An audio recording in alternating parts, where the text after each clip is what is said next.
Drama serial दरार के इस एपिसोड में आप देखेंगे कि शहीर काफ़ी ज़्यादा परेशान है क्योंकि सजल से उसको बहुत सपोर्ट मिलती थी, क्योंकि वो भी उसी के साथ गई थी। इसके बाद आप देखेंगे कि वो समझ नहीं पा रहा कि आखिर उसे क्या करना चाहिए। फिर उसको इस चीज़ का एहसास होने लग जाता है कि इरा के बगैर ये घर जो है घर नहीं है, यानी कि फ़ातिमा की केयर नहीं हो सकती है।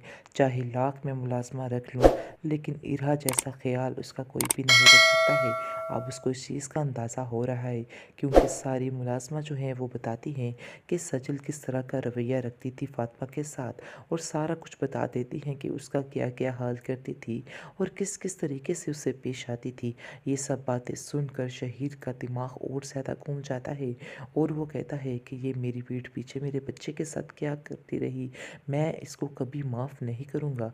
इस पर आप देखेंगे कि वो इरा की माँ को कॉल करता है, यानी कि सजल की माँ को कॉल करता है और उससे माफ़ी मांगता है और कहता है कि आप बिल्कुल ठीक थी और आपने बिल्कुल ठीक कहा था कि मुझे ऐसा नहीं करना चाहिए, लेकिन मैं बहुत ज़्यादा गलती पर था। लेकिन अब मैं बहुत ज़्यादा शर्मिंदा हूँ और मैं चाहता हूँ कि जितनी जल्दी हो सके इरा अपने घर वापस आ जाए और वो मुझे माफ़ कर दे। इन सब बातों का ज़िक्र वो करती है इरा के साथ, लेकिन इरा साफ साफ मना कर देती है और कहती है कि ऐसा हरगिज़ नहीं हो सकता। मेरी तो हर चीज़ पर उसने दरार डाल दी है, लेकिन मेरे दिल में अब उसके लिए कोई भी जगह नहीं है। मैं सिर्फ़ और सिर्फ़ अपनी बेटी को हासिल करना चाहती हूँ, इसके अलावा और कुछ भी नहीं।